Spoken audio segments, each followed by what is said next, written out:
잔소리를 좀 해야 되겠습니다. 다른 잔소리가 아니고 앞으로 어떤 분이 더 불편하면 우리가 불편함을 해결해 드리는 게 우리 교회가 해야 될 일이라고 생각을 해요. 근데 이제 이 앞에서 사회를 보시면 저 2층에서 안 보입니다. 안 보이죠? 2층이요. 예, 안 보이는 분, 맨 앞에 있는 분들 한두 분만 보이는데 앞으로 헌신 예배 드릴 때 뭐 사회자며 기도자며 다 윗강단을 쓰시기 바랍니다. 여자분들도 다 장로님 안 됩니까? 논의해야 될 문제입니까? 그럼요. 우리 김거리 장로님 확실히 연려 계세요. 우리나라에 여자 목사님도 계시는데 여자 집사님 왜 못 올라옵니까? 앞으로 여기 올라와서 하시고 여기서 또 찬양할 때도 앞에 다 쓰셔야 보입니다. 그래서 일부러 올라오라는 거죠. 2층에도 지금 6분 있지만 앞으로 2층에도 꽉 차게 될 테니까 올라오셔서 진행하시고. 예? 위에 와서 계신 분들 밑으로 예배 드리면 안 되겠냐고? 그래도 위에 계실 분들도 계시고 하니까 또 저기가 예배 드리기가 참 편해요. 저기가 위에서 이렇게 보시기가. 그렇죠? 참 예배 드리기 편하죠? 예. 지금 내려오시면 안 될까 하는 분이 88 되신 분이십니다. 8학년 6반이 알아서 하십시오. 그래요. 그리고 뭐 다른 잔소리는 없습니다. 너무 감사하고 오연대 너무 찬양도 잘하고 이쁘시죠? 왜냐하면 저희 집사람이 거기 있거든요.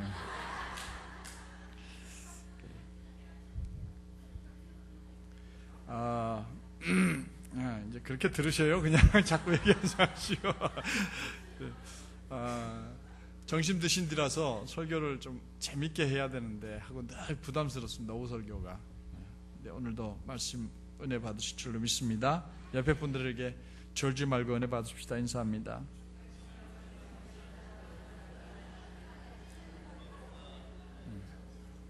한 번 더 인사합니다. 졸면 절 꼭 꼬집어 주세요. 이렇게.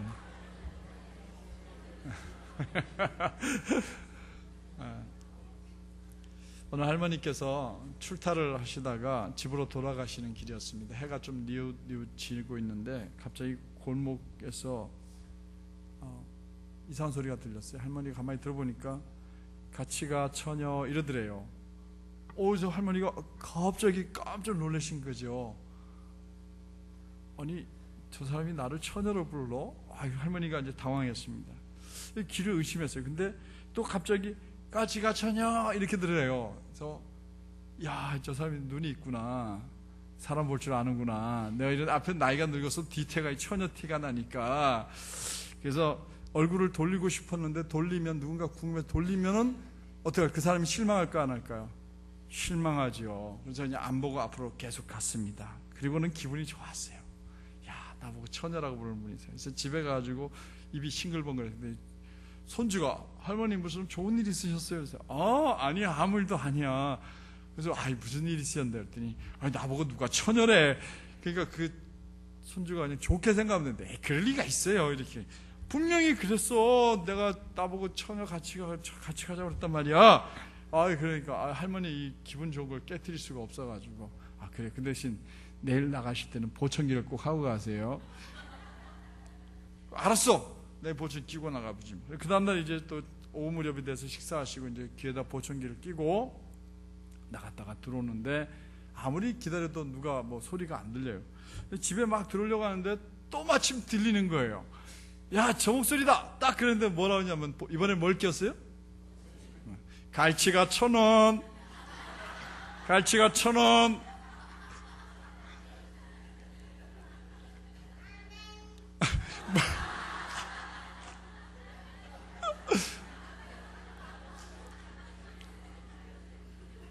그치, 아멘이야기라, 그지? 그래서 늘 보청기를 끼고 다녀야 되는데 할머니께서 이걸로 설교 끝 했으면 좋겠죠. 이렇게 보청기를 끼지 않고 잘못 들으시면 자기가 누군지 혼돈이 됩니다. 여러분들 영적인 보청기를 꼭 끼시고 들으시기 바랍니다. 여러분들은 정체성이 무엇인지 잘 아시죠? 정체성. 그건 자기가 누구인가를 자기 스스로 잘 깨닫고 있는 것을 정체성이라고 말합니다. 자신의 정체성을 바로 깨닫고 다른 사람들에게 자기에 대해서 소개하는 것을 사람들은 가볍게 생각하면 안 됩니다. 몇 년 전에 제가 졸업했던 학교가 이제 여의도 고등학교거든요. 몇 년 전에 졸업한 게 아니라 몇 년 전에 제가 졸업한 여의도 고등학교 동문회에 들어가기 위해서 홈페이지에 이렇게 가입을 하려고 했습니다. 그랬더니 거기에 자기 소개란이 있더라고요. 자기가 몇 회 출신이고 지금 뭐 하고 있는지. 그래서 제가 뭐라고 써야 될까 이렇게 하다가 안녕하십니까, 제 5회 박상진입니다. 저는 이 한반도 제일 남단에 있는 경남 사천시 삼천포구라는 포구에서 삼천포 선교교회를 담임하고 있는 목사입니다. 이렇게 써놨어요. 저를 그렇게 제 정체성을 밝힌 거죠. 그래서 가입이 허락되고 지금 제가 들어가 있습니다. 이렇게 제가 소개를 했는데 교회를 안 다닌 분들한테, 그리고 제가 고등학교 졸업했던 제 동문들한테 저를 소개하는 내용이 다 써놓고 나니까 길지가 않더라고요. 그렇죠? 거기에 뭐 제가 뭐 어디 대학 나왔고 석사를 받았고 이런 거 쓸 이유가 없잖아요. 그죠? 어느 위치에서 어떤 상황에서 자기를 소개하느냐에 따라서 소개 내용이 이렇게 다를 수 있습니다. 그렇다면 자신을 다른 사람에게 소개할 때 소개하기가 참 어려운 것이 사실 아닙니까? 왜 그럴까요? 자기 자신에 대해서 자기 잘 모르기 때문에 소개하기 어려울까요? 그건 아닙니다. 사실은 우리가 나 자신을 잘 모를 때가 참 많아요. 그래서 어떤 일을 저질러 놓고도 내가 왜 이런지 모르겠다고 이렇게 말할 때가 있습니다. 그래서 유명한 철학자 소크라테스는 뭐라고 말했습니까? 너 자신을 알라, 이렇게 먼저 얘기했죠. 그래요. 유명한 말을 남겼습니다. 그렇지만 자신에 대해서 다른 자기 자신보다 더 잘 아는 사람은 사실은 없습니다. 오직 우리에 대해서 우리보다 더 잘 아는 분을, 그리스도인들은 그분을 인정하고 살아갑니다. 계십니다. 그분은 누구일까요? 하나님이십니다. 하나님 나보다 나를 더 잘 아신다고 믿으시기 바랍니다. 하나님 나보다 더 잘 아십니다. 아주 가끔은 내가 아닌 다른 사람들이 나에 대해서 알게 되고 말해주는 경우가 종종 있습니다. 특히 배우자들은 미처 내가 알지 못했던 그 나의 모습을 보고 이야기해 주곤 합니다. 근데 그 말을 들을 때 그 말이 긍정적인 말이면 되게 기분이 좋고 입이 벌어지고 허벌레지만 그 부정적인 말을 해주면 내가 인정할 수밖에 없지만 마음이 상하죠. 그래서 투닥거리고 싸울 때가 참 많습니다. 오늘 본문에 보면 사도 바울은 골로새 교회 성도들에게 편지를 보내면서 골로 교회 성도들이 어떤 사람인지 분명히 가르쳐주고 있습니다. 골로새 교회는 사도 바울이 에베소에서 복음을 전하고 있는 동안 3년 동안 복음을 전했는데, 그때 골로새라고 하는 동네에 살던 에바브라라는 사람이 에베소에 사업차 왔다가 그 복음을 듣고 예수님을 영접하게 돼요. 그리고는 예수님을 영접한 이 에바브라가 돌아가서 고향으로 돌아가서 골로새에 교회를 세우게 되는데 그 교회가 골로새 교회가 되는 거죠. 사도 바울이 이 편지를 쓸 당시에 골로새 교회는 한참 이단적인 이단적인 교훈이 교회 안에 이렇게 퍼지고 있었습니다. 이 소식을 로마 감옥에 갇혀 있던 사도 바울이 에바브라를 통해서 얘기를 듣게 됩니다. 그래서 빈손으로 돌려보낼 수가 없어서 또 에바브라 성도들이 헌금을 모아서 골로새 교회 성도들이 헌금을 모아서 자기 보내왔기 때문에 거의 감사하다는 편지를 쓰면서 사정 얘기를 듣고 이렇게 몇 가지 교훈을 이야기해서 보낸 편지가 뭐가 됐을까요? 골로새서가 되었습니다. 골로새 교회 성도들에게 보낸 편지입니다. 그래서 사도 바울은 골로새 교회 성도들에게 예수 그리스도의 중심의 교리를 강조하게 되고 교회 안에 있는 이단을 배척하고 하라고 이 편지를 골로새에 보내게 됩니다. 그러면서 왜 이단에 흔들리게 되는가?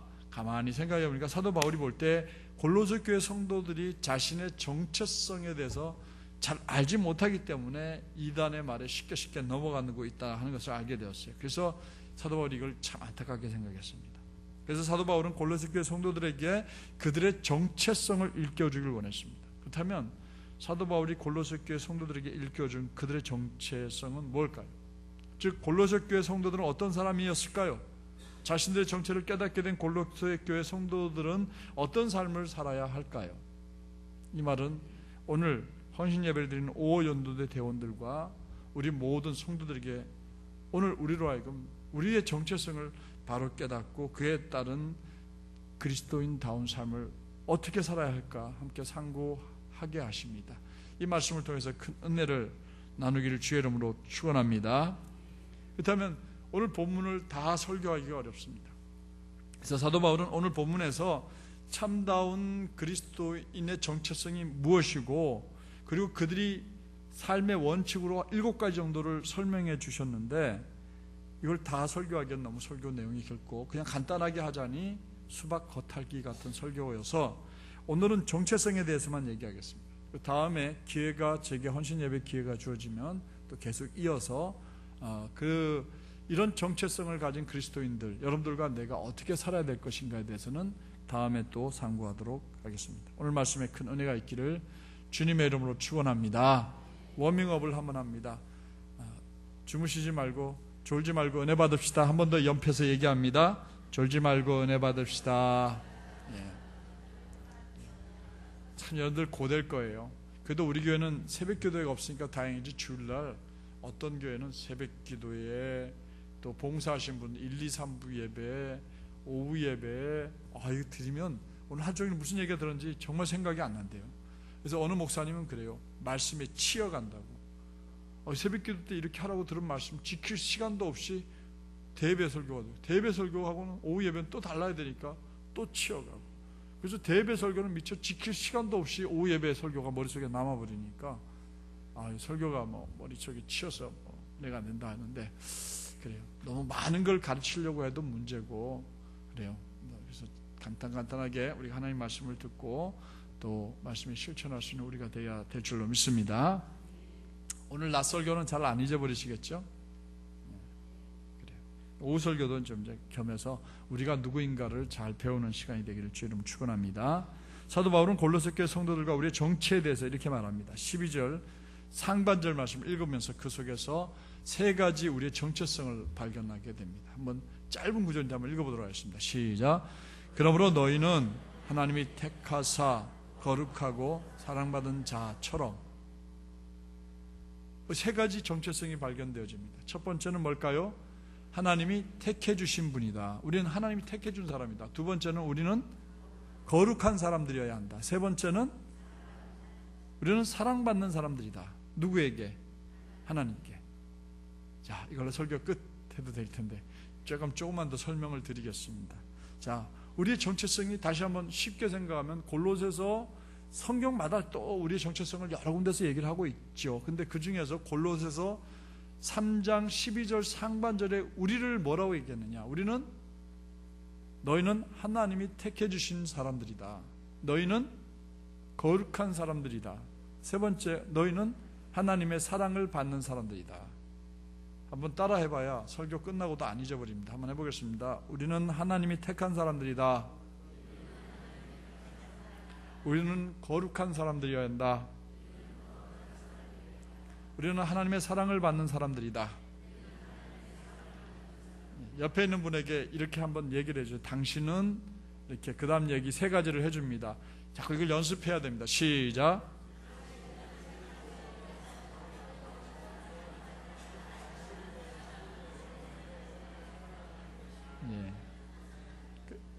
안 잊어버리겠죠 이제. 안 잊어버리긴 머리를 안 잊어버리니까 내일 아침 물어보면 다 잊어버릴 텐데 내일 아침 되면 금방 잊어버릴 텐데 뭘 안 잊어버려요. 그래도 한 번 더 우리가 쉬운 성경으로 한번 이 말씀을 어떻게 써놨는지 한번 읽어보겠습니다. 시작. 여러분은 하나님의 선택을 받아 그분의 거룩한 백성이 되었습니다.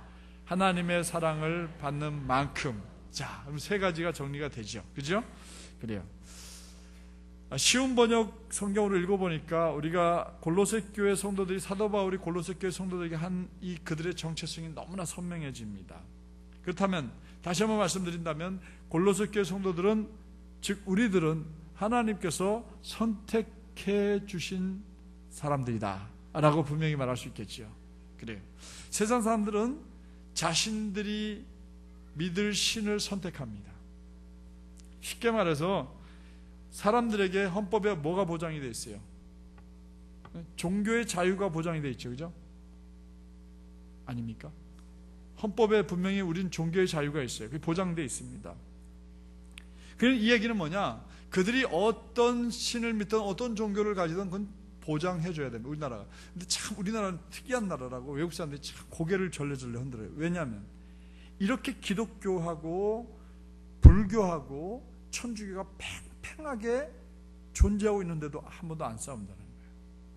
근데 저쪽 스코틀랜드나 이런 나라에 가면요, 천주교하고 개신교하고 총질하고 싸웁니다. 이슬람하고 기독교도 지금 그 무하메드의 어린 시절 조금 어린 시절을 표현하다 보니까 조금 비하시켜 놨다고. 그래서 지금 이슬람의 순진함인가 그 영화가 막 지금 이슬람권에 발칵 뒤집어 놨습니다. 단지 무하메드 그들이 말하는 선지자인 무하메드가 어린 시절 조금 그냥 보통 애들처럼 큰 거를 표현했는데 그거를 비하시켰다고 막 지금 그걸 꼬투리를 잡아가지고 결국은 어디입니까? 수단인가 어디에 미 대사관이 죽었잖아요. 지금 그리고 지금 계속 그게 번져나가고 있는데 이슬람권은 미안하지만 선택의 자유가 없습니다. 그건 무조건 코란 아니면 죽음을 택해야 되는데, 근데 이렇게 사람들은 종교를 선택합니다. 여러분들 종교를 선택하셨습니까? 여러분들은 지금 선택해서 예수님을 믿고 있는 겁니까? 지금 대답이 예 아니요로 헷갈리는데, 제가 이렇게 편안하게 설교하는 건 여러분 졸지 말고 잘 들으라는 뜻입니다. 여러분들이 선택해서 내가 기독교를 믿고 있다라고 생각하시면 손 들어 보십시오. 나는 선택한 게 아니다 하는 분 손 들어 보십시오. 헷갈리죠? 그래요. 다른 종교나 종교관을 설명할 때는 사람들이 그 종교를 선택한다고 대부분 표현하는데, 기독교는 사람이 선택한 종교가 아니라는 거예요. 그래서 다른 종교로부터 기독교는 굉장히 독선적으로 비난을 받습니다. 무슨 말입니까? 기독교인들은 세상에 존재하는 많은 신들 가운데 내가 부처를 믿을까, 내가 공자를 믿을까, 내가 모하메드를 믿을까, 이걸 선택하는 게 아니란 말이에요. 많은 신들 가운데서 여호와라고 하는 이스라엘 신을 믿는 순간 우리가 그분을 선택한 게 아니고 그분이 우리를 선택해 주신 겁니다. 따라합시다. 우리가 하나님을 믿는 순간 하나님이 우리를 선택해 주신 것이다. 그래요. 우리가 하나님을 선택한 게 아니에요. 우리가 기독교를 선택한 게 아니에요. 우리가 하나님을 믿는 순간 우리는 하나님의 선택함을 받게 된 겁니다. 즉 여호와 하나님께서 그들의 심령의 성령을 통해서 하나님께 나가야겠다 하는 마음을 주신 것이지, 우리가 백화점 쇼윈도에 여러 가지 진열된 상품이나 액세서리를 고르듯이 여호와라고 하는 신을 골라서 우리 목에다 십자가를 걸기로 마음먹은 게 아니란 뜻이에요. 이것은 저의 생각이 아니라 바로 예수님께서 하신 말씀이에요. 우리 확인해 볼까요? 요한복음 15장 16절을 쉬운 생각으로 한번 크게 읽어봅니다. 읽을 때는 좋으신 분이 없어서 참 좋아요, 그죠? 시작. 너희가 나를 선택한 것이 아니라 내가 너희를 택하여 세웠다. 그것은 너희가 가서 열매를 맺고 너희 열매가 항상 있게 하기 위해서이다. 그래서 내 이름으로 구하는 것은 무엇이든지 아버지께서 너희에게 주실 것이다. 자, 제일 위에 한 줄이 참 중요합니다. 너희가 나를 택한 것이 아니라 내가 너희를 택하여 세웠다. 할렐루야, 할렐루야. 우리가 예수님을 선택한 게 아닙니다. 예수님을 선택해서 세워주셨습니다. 따라합시다. 내가 예수님을 선택한 게 아니라 예수님이 나를 선택해 세워주셨습니다. 그 뒤에 5글자가 딱 붙는다고 하면 그 무슨 글자가 붙어야 될까요? 그를 요약하는 게 아니라 내가 예수님을 선택한 게 아니라 예수님이 나를 선택해 주셨습니다. 그러므로 하나 둘 셋 넷 5글자.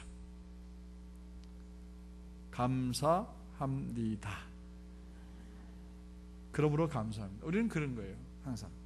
이게 기독교 신앙이에요. 그래서 하나님이 우리를 선택해 주셨기 때문에 하나님을 향하여 늘 감사합니다라고 말할 수밖에 없는 거예요. 이해가 되십니까? 성경 한 곳을 더 확인해 볼까요? 누가복음 5장 1절에 보면 예수님께서 제자들을 부르시는 장면이 나옵니다. 예수님께서 12제자들 가운데 가장 중요한 위치에 있게 될 네 사람, 베드로, 안드레, 야고보, 요한을 만나는 장면이 나옵니다. 예수님께서 게네사렛 호숫가에서 복음을 전하십니다. 제자들을 만나기 위해서 게네사렛 호숫가에 가셨는지 아니면 게네사렛 호숫가에서 복음을 전하다 그들을 만났는지는 분명하지 않습니다. 그러나 어쨌든 그곳에서 만난 이 네 명은 밤새도록 고기를 잡았지만 한 마리도 잡지 못한 채 아침을 맞았습니다. 근데 예수님께서 베드로의 배에 올라가서 육지를 보면서 복음을 전하시다가 베드로에게 말합니다. 깊은 곳에 가서 그물을 던지라고요. 그래서 베드로는 그 말이 달갑지 않았습니다만은 그러나 믿음 말씀에 순종해서 가서 고기를 던졌습니다. 그래서 순종이 중요한 거예요. 내가 믿겨지지 않지만, 내가 받아들이지 않지만, 내가 용납하기 어렵지만, 그러나 순종했더니 하나님은 거기에 뭘 예배해 놓으셨어요? 물고기, 축복을, 복을 예배해 놓으신 거예요. 하나님의 복을 예배해 놓으신 거예요. 따라합시다. 순종하면 예비한 복을 누린다. 내 마음에 안 들지만, 내 마음에 거슬리지만 순종하면 복을 누립니다. 그러기에 우리 교회도 그동안에 그렇게 순종해서 복받은 분들이 많이 있잖아요. 그렇습니다. 그래서 두 배에 잠길 만큼 많은 물고기를 잡게 되었습니다. 다른 제자들은 잡힌 물고기를 보면 와, 어떻게 이런 많은 물고기 어디에 숨어 있어서 하고 너무너무 그 물질을 보고 흥분했지만, 우리가 잘 아는 것처럼 베드로는 누구를 봅니까? 예수님을 봅니다. 그리고 뭐라고 말합니까? 주여, 나를 떠나소서, 나는 죄인입니다 라고 자기를 빨리 돌아봅니다. 자기를 봤어요. 조금 전에 말씀이 거북스러웠거든요. 자기가 뭐 한다고, 우리가 밤이 새도록 고기를 잡았는데 못 잡았는데, 이런 마음이 그의 모습을 표현했어요. 그래서 이 고백을 하자마자 예수님께서 누가복음 5장 10절에 이렇게 말씀하셨습니다. 다 같이 함께 읽어보도록 하겠습니다. 시작. 세베대의 아들이며 시몬의 동료인 야고보와 요한도 놀랐습니다. 예수님께서 시몬에게 말씀하셨습니다. 두려워하지 마라. 이제부터 너는 사람을 낚을 것이다. 누가 누구를 택했습니까? 베드로는 예수님께 뭐라고 했어요? 떠나달라고 그랬는데, 예수님은 베드로를 뽑아가지고 뭘 했어요? 사람을 낚는 어부가 되게 하리라 하셨습니다. 그래요. 예수님이 베드로와 그의 동료들을 당신의 제자로 선택하신 것입니다. 제자들은 그저 예수님을 만났을 뿐입니다. 그런데 그들을 제자로 선택하신 분이 예수님이십니다. 그렇다면 여호와 하나님은 어떨까요? 여호와 하나님께서도 이사야 선지자를 이스라엘과 유다에 보내셔서 이 사실을 분명하게 깨닫게 해주셨어요. 이사야서 41장 9절 말씀을 순서에 읽어보겠습니다. 시작. 내가 너희를 땅 끝에서 데려왔고 너희를 먼 나라에서 불러냈다. 그리고 너희에게 말하기를 너희는 내 종이다 라고 하였다. 내가 너희를 선택했고 너희를 저버리지 않았다. 믿으시기 바랍니다. 하나님이 여러분을 택해 주셨습니다. 선택해 주셨습니다. 약속하셨어요. 저버리지 않을 것이라고요. 하나님이 여러분들 저버리지 않습니다. 문제는 우리가 마음이 요동을 치죠. 기분 좋을 때는 하나님 은혜가 그냥 넘쳐나고 하나님이 살아계시고 하나님이 날 사랑하신다 믿어지는데, 이 조금만 기분이 언짢으면 변하지요. 그렇지 않기를 주의 이름으로 축복합니다. 누가 누구를 택한 것입니까? 여호와 하나님께서 이스라엘과 유다를 택해 주신 것입니다. 이처럼 여호와 하나님과 예수 그리스도께서는 우리를 또한 택해 주셨음을 믿으시기 바랍니다. 우리가 주님께서 우리를 택해 주셨음을 확신한다면 우리는 하나님께 속한 사람들이고 하나님께서 늘 우리와 함께 해주시는 사람들이라는 것을 확신하고 담대하게 세상에게 나가는 우리가 되어야 될 줄로 믿습니다. 사랑하는 오저여든도의 대원 여러분, 그리고 우리 동안성교회 성도 여러분, 우리 주님께서 우리를 모두를 선택하여 구원받게 해주셨고 은혜를 베풀어 주셨으며 제자를 삼아 주셨고 함께 해주심을 믿고 담대하게 감사하며 살아가는 우리가 되기를 주의 이름으로 축원합니다. 옆에 있는 분들하고 한번 또 인사합니다. 하나님이 택해 주셨다니 축하드립니다. 참 좋으시죠? 예. 두 번째로 더 나아가서 사도 바울은 그들이 하나님의 어떤 백성이라고 그랬어요? 거룩한 백성이라고 정체성을 깨우쳐 주셨습니다. 앞에서 이야기한 것처럼 그들을 택하여 주신 분은 하나님이신데 그 하나님은 어떤 하나님이세요? 거룩하신 하나님이십니다. 그러니까 하나님의 속성을 이야기할 때 제일 먼저 해야 될 얘기가 뭡니까? 거룩성입니다. 거룩성. 그런데 그 하나님께서는 거룩한 분이라고요. 하나님께서 모세를 애굽에 보내셔서 이스라엘 백성들을 가나안 땅으로 인도하여 내실 때 그들에게 뭐라고 당부합니까? 레위기 12장 9절을 눈을 번쩍 뜨시고 읽어봅니다. 쉬운 성경입니다. 시작. 이스라엘 모든 백성에게 전하여라. 나는 너희 여호와 너희 하나님이다. 다시 한번, 내가 거룩함으로 너희도 거룩하여라. 더 크게, 내가 거룩함으로 너희도 거룩하여라. 할렐루야. 그렇습니다. 여호와 하나님의 이 당부의 말씀이 사도 베드로에게 그대로 전해졌습니다. 그래서 사도 바울은 골로새 교회 성도들에게 그들이 거룩하신 하나님께서 부르셨고 그들을 백성 삼아 주신 분이시므로 그들은 거룩하신 하나님의 거룩한 백성이라고 말한 겁니다. 그러면서 골로새 교회 성도들에게 우리는 거룩한 사람들임을 자각하고 세상 속에서 거룩한 백성답게 살아가야 마땅하다고 말하는 겁니다.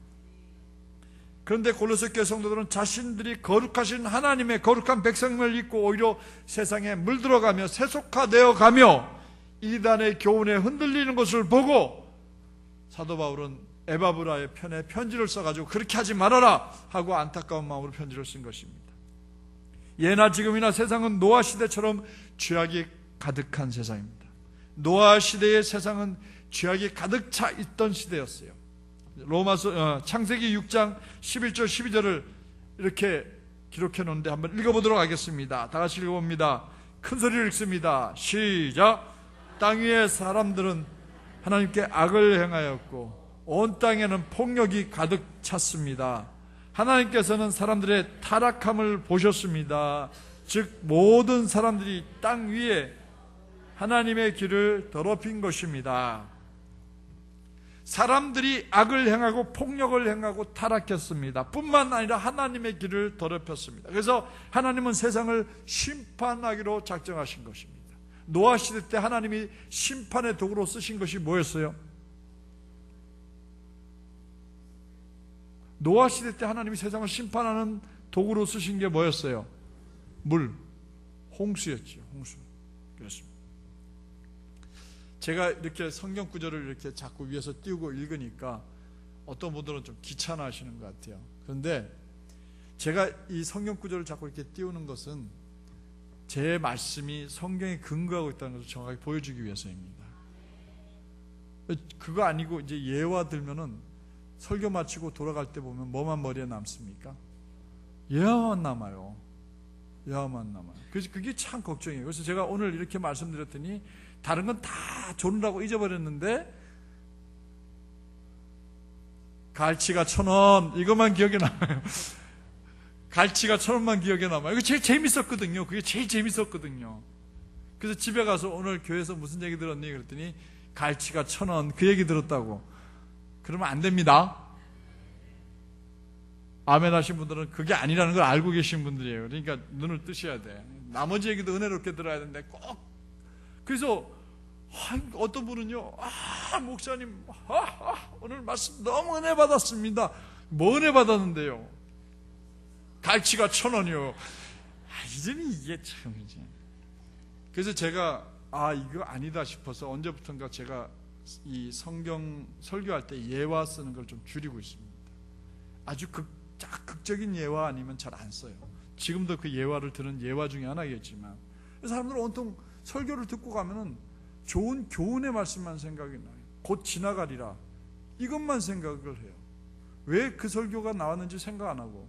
그래서 어떤 분은 제가 먼저 했던 게 어떤 분은요 성경 앞뒤에 빡빡하게 써놓습니다. 근데 뭘 써놨는지 열어봤더니 언제 목사님이 무슨 재밌는 얘기 써줬는지, 그래서 곧 지나가리라 한 그 얘기를 기록해놨어요. 그래서 다른 데 가가지고 성경 얘기는 안 하고 앉기만 하면 다른 사람에게 들었던 재밌는 얘기만 잔뜩 하시는 분이 계시더라고요. 그래서 이거 예화 쓰는 게 상당히 중독성이 강하구나 하고 그 뒤로는 제가 예화를 잘 안 듭니다. 그래서 제 설교가 좀 딱딱하고 재미없으시죠? 아니라고 말씀하신 거 제가 압니다. 앞에 세워놓고 기라고 말하면 안 되니까. 그래요. 어쨌든 자, 그래요. 어디 이뿐입니까? 소돔과 고모라도 하나님 보시기에 거룩하지 못한 악한 도시였습니다. 그래서 천사들을 보내어 그 진상을 파악하셨고 그 도성에서 롯의 가족들을 건져낸 후에 그 성을 불로 멸하신 것입니다. 하나님께서 당신의 사자들을 롯의 가정에 보내기 전에 아브라함에게 이렇게 말씀하셨습니다. 창세기 18장 20절 말씀 읽어봅니다. 다시 읽어보겠습니다. 시작. 여호와께서 또 말씀하셨습니다. 나는 소돔과 고모라 백성에 대한 나쁜 이야기를 많이 들었다. 그들은 너무나 악하다. 소돔과 고모라 성 사람들 역시 노아 시대 사람들처럼 거룩하지 못했고 너무 악했습니다. 그들뿐만이 아니에요. 바벨론 시대 때 멸망당하기 직전 하나님의 거룩한 도성이었던 예루살렘 성 역시 너무나 패역한 도시가 됐습니다. 이 땅에 오늘 한국교회가 얼마나 많습니까? 그런데 하나님이 오늘 어쩌면 이 땅을 보고도 예루살렘을 향하여 진노하셨던 것처럼 진노할 만큼 지금 너무나 많이 타락되어 있어요. 성전을 지키는 거룩한 제사장들과 레위인들이 질비한 그 도시에 하나님 보시기에 정의를 행하며 진리를 구하는 사람, 그렇게 많은 제사장들이 살았고 그렇게 많은 레위인들이 살았던 예루살렘 성에, 그 도시에 하나님 보시기에 정의를 행하며 진리를 구하는 사람, 거룩한 사람 한 사람이 없었어요. 몇 사람이 없었다고요? 2사람이면 몰라요. 하나님이 5명이면 몰라요. 아브라함이 하나님과 흥정을 해서 10명까지 끌어냈던 5명까지 끌어냈던 10명까지 끌어냈던 그만큼도 이라면 몰라요. 근데 한 명이 없었어요. 한 명. 그래서 하나님의 진노가 임하셨어요. 그래서 그들은 거기서 쫓겨가서 70년 포로 생활을 하게 되죠. 몇 명이 없어서. 어떤 사람 한 명, 의인, 거룩하게 사는 사람 한 사람이었어요. 여러분들 이 성경을 가볍게 들으면 안 돼요. 오늘 혹시 1200~1300만이 넘게 사는 서울 시내에서 하나님이 내가 이 성을 멸하지 않겠다, 한 명만 데리고 와라, 진짜 거룩하게 사는 사람 한 사람을 데려와라 하고 다른 사람 안 시켜 저를 시켜주셨으면 좋겠어요. 왜 저를 시켜주셨으면 좋겠어요? 제가 찾으러 다니는 사람이 돼야지. 다른 사람이 찾아왔는데 박 목사 쳐다보고 이 사람도 아니야 이러면 정말 창피하잖아요. 그렇지 않습니까? 제가 만약에 그 유영근 장로님한테 하나님이 그걸 시켜가지고 유 장로님이 이제 평가서를 들고 와가지고 박상진 목사를 탁 평가하는데 이게 아니네 이러면 제가 창피당하죠. 그러니까 나는 평가 찾으러 다니는 사람이 되면 해당이 안 되잖아요. 그렇죠? 하나님 저 시켰으면 좋겠어요. 그리고 제가 찾아다녔으면 좋겠어요. 저는 다른 데 안 찾아보고 우리 동안선교교회에서만 찾아보고 싶어요. 여러분들 적극적으로 추천할 만한 거룩한 분 한 분 추천해 주시기 바랍니다. 한번 추천해 보셔요. 누구요? 우리 황혜성 목사님을 추천하시겠습니까? 아무도 예 안 해요? 큰일 났네. 큰일 났네. 자, 그러면 백동훈 목사님 추천하는데 동의하시면 가시면 예 하시기 바랍니다.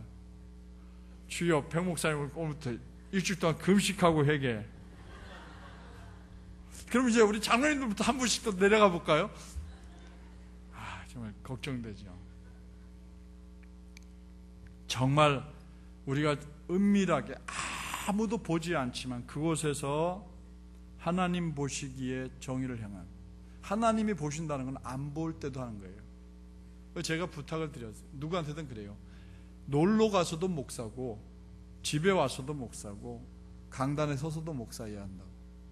왜 목사님들은, 장로님들은 교회만 벗어나면 목사가 안 됩니까?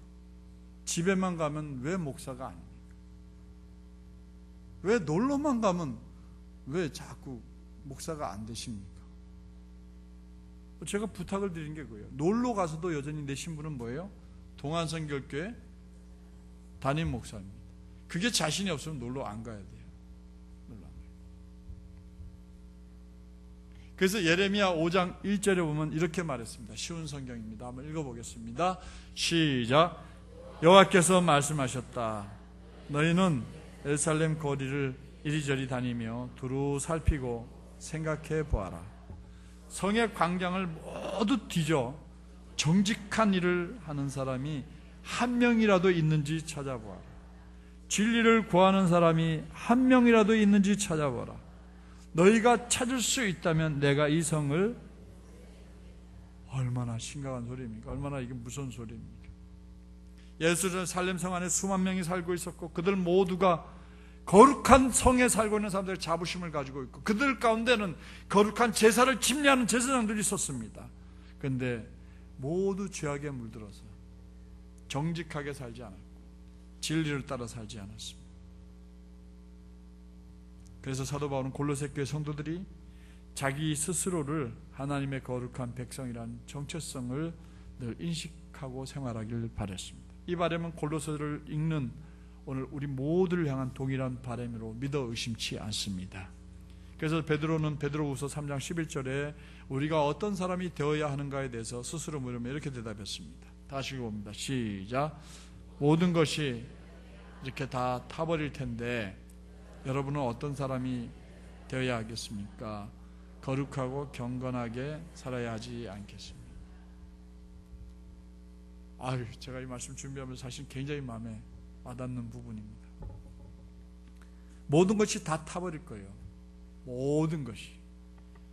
내가 지금 그렇게 소중하게 여기던 내 자존심 그거 사실 아무것도 아니고 내가 그렇게 머리 아파하고 힘들어하는 것 사실 다 아무것도 아닙니다. 그러면 그런 게 아무것도 아니라면 내가 어떻게 살아야 되겠습니까? 지금 내가 생명처럼 귀중하게 여기는 것이 정말 내게 어떤 가치가 있는지 돌아봐야 되겠죠. 그리고 우리는 더 거룩하고 더 경건하게 살아야 하지 않겠습니까? 그래요. 사랑하는 성도 여러분, 그리고 헌신하는 제5연대 대원 여러분, 우리는 어떤 사람입니까? 우리는 하나님, 거룩하신 하나님께서 선택해 주신 거룩한 사람들을 잊지 말아야 하겠습니다. 아무리 세상이 악해지고 부패해져 가도 우리가 이 어두운 세상에서 거룩한 빛과 소금이 되어 세상을 밝혀나가는 성도들 되시기를 주님의 이름으로 당부드립니다. 마지막입니다. 설교를 이렇게 좀 풀어서 재밌게 하다 보면 시간이 자꾸 좀 늦어져서 죄송한데, 사도 바울은 골로새 교회 성도를 향하여서 누구의 사랑을 받는 사람들이라고 일깨워줬습니까? 하나님의 사랑을 받는 사람들이라고 일깨워줬어요. 옆에 분들한테 이제 마지막이니까 눈 뜹시다 인사하고 악수하고 한 번 더 인사합니다. 깨우는 거예요. 이게 하나님의 사랑을 받으신 분이십니다. 축하드립니다.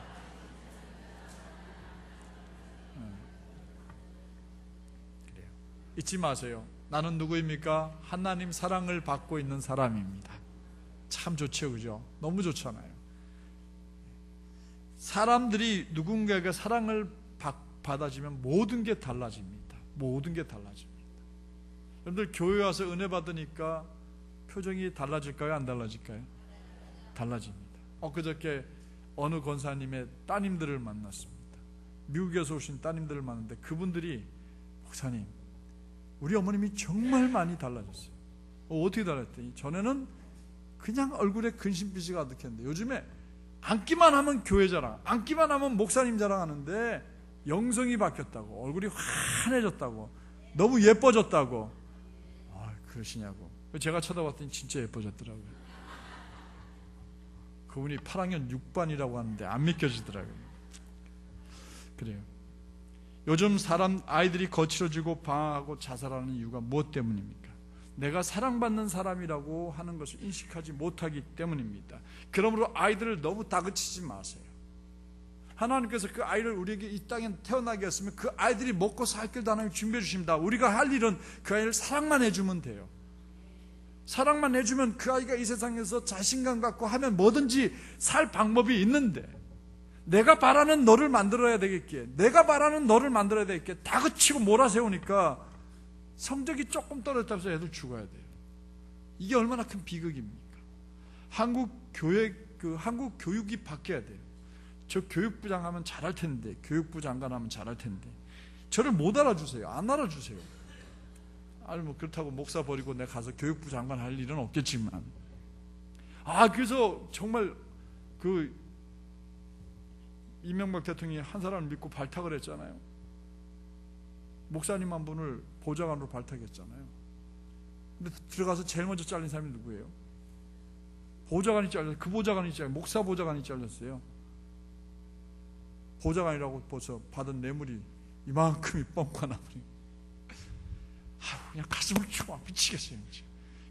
목사님 가면 잘할 것 같아요? 뭐 저도 잘 모르겠습니다. 어쨌든 받는 건 싫어요. 돈 받는 건 싫어요. 자신이 사랑하고 있다고 느끼면 아이들은 죽지 않습니다. 늘 부모님부터 관심을 받지 못하고 학교 선생님이나 친구들에게조차 가난하다, 못생겼다, 공부 못한다, 관심 밖으로 버려지고 생각 밖으로 버려지기 때문에 너무 힘들었어요. 이번 주 주보를 여러분들 읽어보세요. 담장 안에 편지에 보면 그 교도소에 들어간 친구 편지 보낸 그분이 왜 교도소에 들어간지 써놨어요. 결국 버림받았어요. 모두에게 버림받았어요.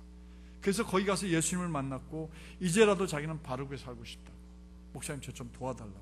그 편지가 거기에 쓰여져 있어요. 여러분들 얼마나 관심 있게 보시는지 모르지만 저는 그런 걸 보면 정말 너무너무 애틋해요. 그래서 정말 변해서 달라지길 바라요. 그러나 이런 아이들이 자기 부모님과 부모님, 선생님에게 사랑받는 사람이라고 깨닫는 순간 그 아이들은 태도가 180도 바뀌어지게 되어 있습니다. 이처럼 사도 바울은 골로새 교회 성도들에게 하나님께서 그들을 사랑하고 있다는 사실을 상기시켜 준 것입니다. 이 사실을 확신한다면 그들이 아무리 삶이 고단하고 힘이 들더라도 절대로 그들은 하나님을 향한 신앙을 버리지 않게 된다는 것을 사도 바울은 잘 알고 있었습니다. 그래서 구약 성경에 보면 여호와 하나님께서 수시로 이스라엘 백성들에게 이 점을 상기시켜 주셨어요. 신명기 10장 15절 말씀 우리 한번 크게 읽어보도록 하겠습니다. 시작. 여호와께서는 여러분들의 조상을 돌보시고 뭐 하셔서 그래서 그 다음에 읽어봅니다. 그들의 자손인 여러분을 오늘 이렇게 다른 모든 나라 가운데서 선택하여 주셨습니다. 그래요. 우리 조상이 하나님의 사랑을 받아서 내가 하나님께 선택을 받은 거예요. 그러면 내가 사랑을 받으면 내 자손들이 선택을 받는 거예요. 그들이 하나님께 사랑받으면 그 후손들이 선택받는 거예요. 할렐루야. 그렇습니다.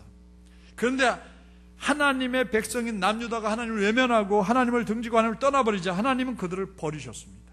70년 동안 바벨론 포로 생활을 해야 했습니다. 누가 봐도 그 상황은 하나님이 그들을 미워하고 버린 상황입니다. 그러나 하나님께서는 그런 유다를 향하여 예레미야를 통해서 뭐라고 말씀하신 줄 아십니까? 예레미야 31장 3절 말씀을 한번 읽어보도록 하겠습니다. 시작. 옛적에 하나님께서 나에게 나타나사 내가 영원한 사랑으로 너를 사랑하기에 인자함으로 너를 이끌었다 하였노라. 하나님이 우리에게 베푸신 사랑은 어떤 사랑입니까? 영원한 사랑입니다. 때로 우리를 때리시고 우리를 좀 몰아넣더라도 절대로 그냥 방치하시는 하나님이 아니십니다. 우리를 사랑하십니다. 그래요. 여러분들 상황이 힘들 상황이 있을 수 있습니다. 지금 답답한 상황일 수 있습니다. 알아요. 몇몇 분들 고통받고 있는 거 알아요. 어려움 당하고 있는 거 알아요. 그러나 잊지 마십시오. 하나님은 나를 사랑하신다라는 말이에요. 그러니까 하나님 사랑해서 떠나지 말라고, 죄악으로 자기가 살아가는 걸 방치하지 말라고, 죄악 속에 사는 것을 자기를 끌어내라고요. 그리고 내 이렇게 살아서는 안 되지 하고 돌아서기만 하면, 돌아서는 그 순간 여러분들 얼굴을 대면하고 계신 분이 계신데 하나님이십니다.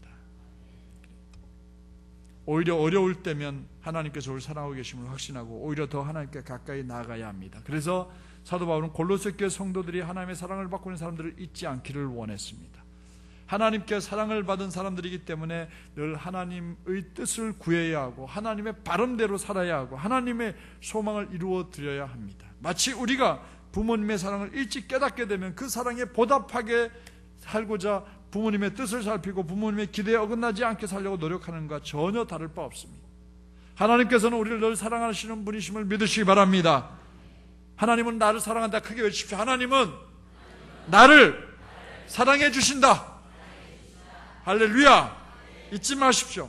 때로 그분의 인도하심이 우리의 마음에 들지 않아도, 우리가 바라는 것이 아니라 하더라도, 우리가 계획한 것이 아니라 하더라도 우리가 잊지 말아야 될 것은, 부모된 여러분들이 때로는 자식들이 마음에 안 드는 일을 시키더라도 따라서 하면 좋은 일을 준비하고 그리 이끌어가는 것처럼 우리들 또한 하나님께서 우리를 조금 우리 마음에 안 드는 일로 이끌어 가신다 하더라도 거기에는 하나님 계획하심이 있음을 믿으시기 바랍니다.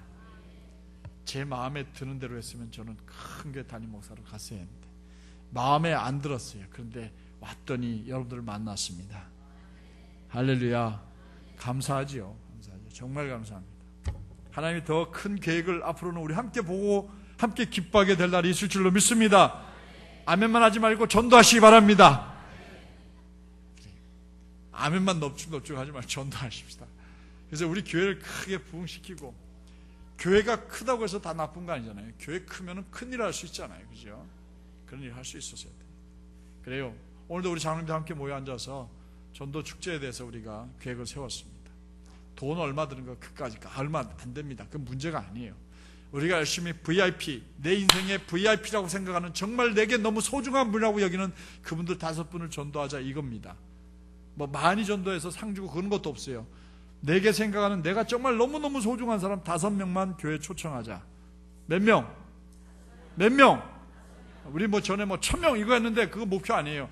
이제는 자기가 5명만 초청하는 거예요. 누가? 내가 5명 초청하는 거예요. 누구를? VIP. 내게 가장 소중한 사람들 5명 전도하는 겁니다. 그렇게 하는데, 그분들을 한 번만 초대해가지고, 전엔 땡 끝났는데 요즘에는 이번에는 이제 초청하는 날, 그 다음 주일날 체육대도 또 오라고 그러고, 그 다음에는 이제 뭐가 있죠?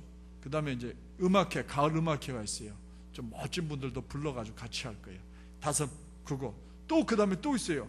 우리 또 안수 집사님 중에 연극하신 분이 있는데, 그분이 멋진 연극 무대를 만들 거예요. 그까지 오고, 그러면 이제 뭐가 되냐면 크리스마스가 가까워져요. 크리스마스 때 또 오라고 그러고, 그럼 내년에 또 연초에 또 보자고 그러고, 이러다 보면 할렐루야, 우리 교회 어느새 발을 쑥 들여놓은 사람이 될 줄로 믿습니다. 그리고 동네에서 조금 이렇게, 제가 엊그저께 동장님을 만났는데, 우리 강동구 중에서도 이 성내 이동이 조금 못 사는 사람들이 많이 모인 동네래요. 한 25,000명 정도 사는데, 그 중에서 이제 노인 세대가 많대, 노인들이. 그래서 이제 혹시 연탄 떼는 집 있습니까? 연탄 떼는 집은 없대요. 왜냐하면 연탄 떼는 집 있으면 우리가 연탄을 좀 이렇게 제공해드리고 그런 일도 좀 하고 싶은데 없대요.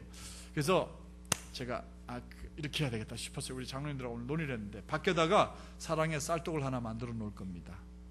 그래서 저녁에, 밤에, 아니면 낮에라도 누구든지 배고픈 분이 와서 봉지에다 쌀 담아가지고 갈 수 있도록 쌀떡을 만들어 놓을 거예요. 괜찮지요? 근데 걱정이 돼요. 거기다가 막 어떤 사람은 왁 하고 토해 놓을까봐 걱정되고, 오줌 누울까봐 걱정되고, 깨버릴까봐 걱정되는데, 안 깨지는 걸로 해서 하고, 누구든지 가져갈 수는 있지만 가져갈 봉투 크기를 딱 정해놓고 그것만큼만 가져가시든지 이렇게 하라고. 그래서 아무도 모르게 까만 봉지를 이렇게 준비를 해놓으려고 그래요. 그리고 바깥에 써붙여 놓으려고 그래요. 우리가 교회 안에 누가 있는 날, 그러니까 화요일부터 주일까지 누구든지 배고프신 분은 컵라면 준비해놨습니다. 교회 안에 들어오시면 노란 무하고 김치하고 준비해놨다가 뜨거운 물에다가 컵라면 내려먹고 그냥 가시면 됩니다. 돈 안 받습니다. 그냥 먹고 싶으신 분들, 배고프신 분들 언제든지 오십시오. 이렇게 써붙여 놓으려고 합니다. 그건 안 돼요? 걱정스럽죠? 근데 사실은 굉장히 들어오기가 낯설고 쑥스러울 텐데, 나중에 익숙해지면요 계속 들어와서 컵라면 드실 것 같아요. 컵라면 기증 많이 해주시기 바랍니다. 집에 쌀포대 쌓아놓고 계시지 말고 벌려놔요. 우리 교회 갔다가 내놓고 같이 이웃들과 나누시기 바랍니다. 그래요, 우리 이런 일을 계속 해나갈 겁니다. 왜냐하면 하나님 우리를 너무 많이 사랑해 주셨고, 우리에게 너무 큰 복을 주셨거든요. 그래요, 그렇습니다. 여러분들, 하나님의 이 사랑이 오늘도 우리에게 계속되고 있음을 믿으시기 바랍니다. 하나님께서 우리를 여전히 사랑하시기, 예수 그리스도를 통하여 우리를 죄악 가운데서 건져주셨고 영원한 생명을 허락해 주셨음을 믿으시기 바랍니다. 그게 요한복음 3장 16절 말씀이에요. 다 같이 고개를 들고, 자막은 올리지 마세요. 시작. 하나님이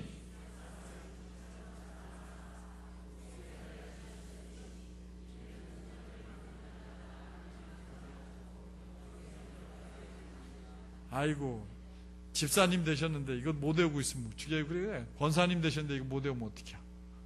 가장 기본. 다시 한번 시작. 하나님이 세상을 이처럼 사랑하사 독생자를 주셨으니 이는 저를 믿는 자마다 멸망하지 않고 영생을 얻게 하려 하심이라. 할렐루야. 그렇습니다. 우리는 하나님께서 우리를 사랑해 주셔서 살아가고 있는 사람들임을 잊지 마시기 바랍니다. 그렇다면 우리가 그분을 위해서 해야 될 일이 다른 거 없잖아요. 감사드리고 그분에 헌신하면 되는 거지요. 우리가 하나님께 헌신하기 전에 우리가 누구인지 바로 알지 못하면 왜 헌신해야 되는지도 모르는 것과 똑같습니다. 오늘 오여전도회를 통해서 우리가 누구인지 깨달았어요. 우리가 누구입니까? 첫 번째, 우리는 하나님께 선택받아서, 이거 오늘 설교 잘 들으셨어요. 두 번째, 우리는 거룩한 사람. 세 번째, 우리는 하나님께 사랑받는 사람. 하나님께서 다 같이 세 번째 시작. 하나님께 사랑받는 사람들 잊지 마시기 바랍니다. 설교를 마치려고 합니다. 사랑하는 성도 여러분, 그리고 여전도대 대원 여러분, 오늘 우리는 사도 바울이 골로새 교회 성도들이 누구인지 그들의 정체성을 일깨워주는 말씀 한 구절을 함께 붙들고 상고했습니다. 이런 우리가 구체적으로 어떤 삶을 살며 하나님께 어떻게 헌신해야 될지는 다음에 나누기로 하고, 오늘 무엇보다도 우리가 먼저 하나님께 선택받은 사람들이다, 우리는 거룩한 사람들이다, 그러기에 우리는 하나님의 사랑을 듬뿍 누리고 살아가는 사람들임을 잊지 말고 하루하루 감사드리며 하나님을 향하여 더 헌신하며 건강하게 행복하게 신앙생활하는 우리 동안성교회 성도들 되시기를 주님의 이름으로 축원합니다. 기도하겠습니다.